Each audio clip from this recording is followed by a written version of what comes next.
Hello, it's LillifRa. I'm up late as usual. I should really go to bed because I'm having a cold and I'm a bit tired. But I would just want to talk some about Solomon's 72 spirits or demons, as some people call them, and the workings with sigils and portals and stuff. When you invoke a spirit to come to you and you work with them, it's like you're a diplomat between worlds, and you you try to establish some kind of relationship to those spirits one by one. Like you pick one of them and you draw the sigil, and when you do that, you like you will focus on trying to remember how it looks, because when you close your eyes, you it's a very important that you can visualize this sigil, and it's like a doorway to their energy. So if you can visualize it good and you can chant their name, and you can get to like a trance stadium or trance state of mind, you you can get in contact with those spirits much easier. And after a few years practice, I've realized that what I've established with them is some kind of inner family relationship to them. It's like I allowed them to become a part of me, and I allowed their spirit to like enter my soul, or I allowed their light to become part of my light. So when magicians warn about possession, and they say that you should be aware that you're not getting like possessed by them, I say the opposite. I want to be possessed by them, because it's the only way I can have access to their knowledge inside of me. Like, for instance, I used to do portals to the 72 demons, and I slept with those portals under my pillow, and I wear the necklace every day, and I also gave them gifts and like incense, and I gave them some wine sometimes, and I also gave them some of my blood, and that was because I wanted them to feel like they were allowed to visit my inner self. They were allowed to become more intimate with me, like and I never asked for specific things. That's the important key here. In the beginning, when I was getting to know them and tried to allow them to become part of me, I never asked like for specific things, but I welcomed them into my home, and I welcomed them into my like family. And as I went to sleep, as I said, then I talked to them, and I said, if you want to teach me what you know and what I don't know when I'm asleep, you're allowed to do that if you want to. But I never said you shall do this or you shall give me this. I said, I welcome you here. I like you as a friend. And if you want to teach me something about the universe or something about love, you you are allowed to do that when I'm asleep. So many magicians that I spoke with, they said, like, you're not doing any real magic when you do that. You have to invoke them. You have to do certain rituals. But this was what my divine self told me to do. So I didn't doubt it for a second. Like, I made the sigil, I chanted their name, I welcomed them into my home, and I welcomed them as a family member, and I gave them gifts, and I sometimes gave them flowers. I also created portals, and I sold portals to other people, and I told them, do this and that to establish like a relationship with them, and you will be fine. And if you bump into some trouble with them, or if you see stuff that scares you, or if you feel unsecure in any way, I'm here. So just write to me and ask me questions if you experience anything like out of the ordinary with those portals. But that was kind of the deal that I had to them. I told them that I will sell some portals, and I will draw you. I draw them. I made pictures of them, and I sold those too. And like, I became I became like a friend to them.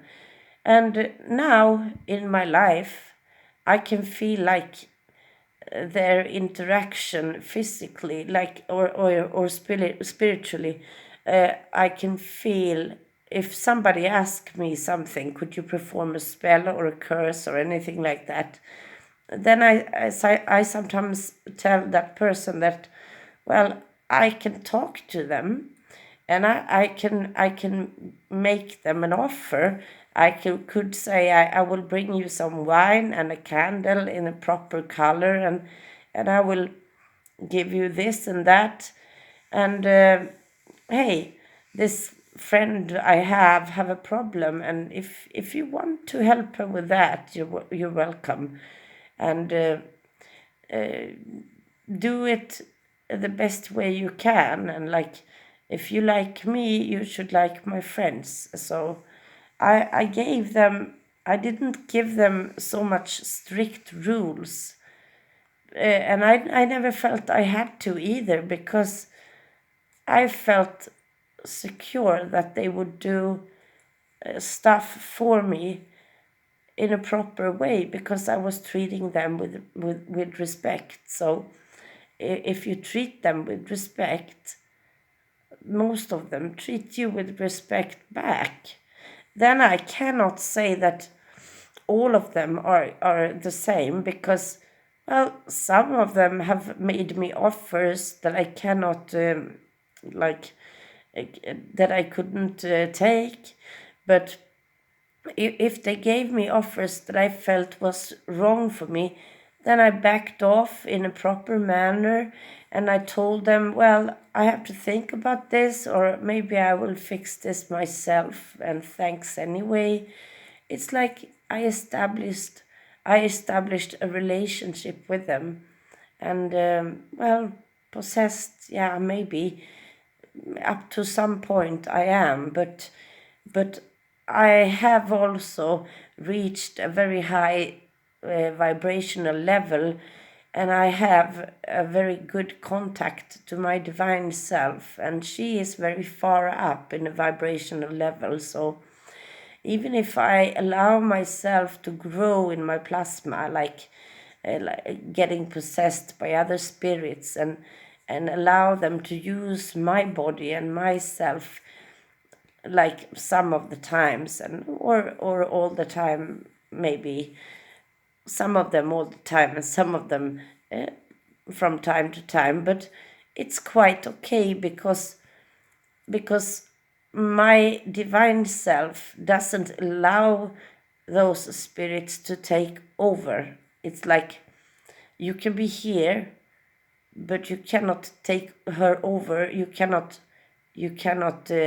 put her aside. She will always be there. Like, I talk about me in a she way, but I will always be the one in charge. Like, I'm in charge in my temple. I control my own vessel, that I prefer to call it. or my spaceship, as long as I'm here and I'm alive in this third dimension or whatever. But they can use my body and see through my eyes and speak through my mouth or write through my fingers from time to time. And I get also something from them. I get the help I need if I ask for it. And then I should say some of them could be tricksters too. It's like people are like that. You can trust some people up to some point, and you can't trust other people. And this is the same. Like if you take, for instance, C3, a very lovely entity, one of the 72. I use C3 in most of my love spells. Sometimes C3 has made offers that I cannot really accept. But then I said, like, okay, you're doing it again, and I have to remind you that I'm in control here, I'm in charge here. So we will talk about this another time, and I will fix the problem myself, or I will ask some other entity to help me. But it's different. Like the 72, well, they come from different places in this universe. So of course some of them has other morality or other rules to follow and that kind of thing. But well, if you listen to them and you hear that something is like wrong or wrong for you in this third dimension, then you back off in a proper manner, as I said, and you tell them, like, well, this suggestion that you made is not good for this place where we live right here, so no thanks, basically. I in my magic, I follow some rules that I learned. I picked many Golden Dawn rituals, and I hand-picked them because I think they are very beautiful. Then I use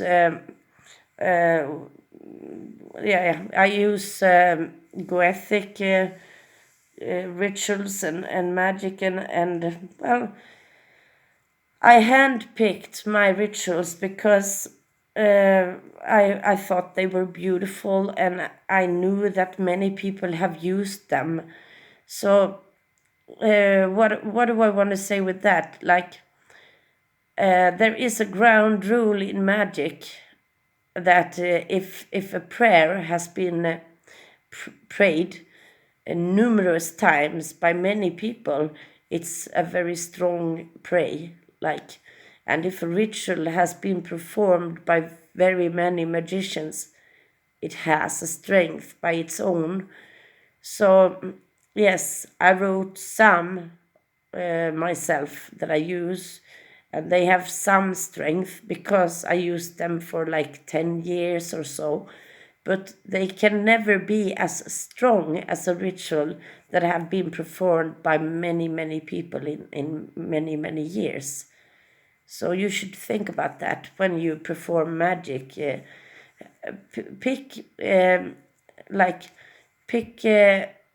songs or rituals or prayers that have been used by numerous people, and it has a very good strength at its own. Like, I have I have a system that I follow. I use candle magic a lot, but it's basically because I like it, and because I used it for so many years, so I don't want to change it because I know it has a strength at its own. So so I consecrate my stuff in the same way over and over again, like, because I know it's a strong way to do it. And Then I have the ordinary tools like any magician. I have salt and holy water and holy oil, and I have an ataman, and I have a wand, and I have white candles or black candles, and I have any different colors of the candles, because if I want to work with Baal, I have a color to him, and if I want to work with C3, I have another color for C3. So, but when I work with Solomon's, then my candles seem to switch color. Depending on what I will perform. And when I work with Necronomicon, I use only white candles, because that's the way you should do it, basically. So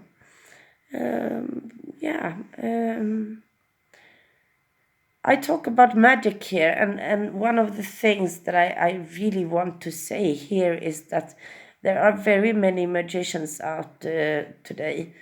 But ask them, if you meet them, if they know where they are and what they are. If they can't answer that question properly, you should walk the other way. And if you meet a magician who wants to control you, and who says that they have the right way and no one else has, then run like hell, basically. I have people that I teach magic to, but I can give them some tools and rules, but then they have to walk their own path and follow their own star. Like, I cannot tell them what to do or what to pick, what method they should use or anything like that, because they have to listen to their divine self. Okay, bye.